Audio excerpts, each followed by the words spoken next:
முருகப்பெருமானுக்கு பிடித்த கோவிலான வயலூர் முருகனை பத்தி தெரியுமா?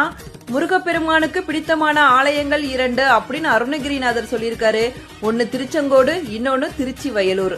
திருப்புகள்ல 92 இடங்கள்ல வயலூரா வயலூரா அப்படின்னு பாடியிருக்காரு அருணகிரிநாதர். திருவண்ணாமலையில முருகப்பெருமானோட அருளை பெற்ற அருணகிரிநாதர் முத்தை தரு அப்படின்னு தொடங்குற திருப்புகழோட சில பாடல்களை பாடினார். வயலூருக்கு வா அப்படின்னு முருகப்பெருமான் உத்தரவிடுறாரு. முருகப்பெருமானோட உத்தரவை ஏற்று வயலூருக்கு வந்தார் அருணகிரிநாதர். அங்க பொய்யா விநாயகரோட அருளை பெறுகிறார். ஆனா முருகப்பெருமானோட தரிசனம் கிடைக்கவே இல்ல. இதனால ஏமாற்றமடைந்த அருணகிரிநாதர் ஒளித்த அசிரிரி பொய்யோ அப்படின்னு சொல்லிட்டு கத்துறாரு.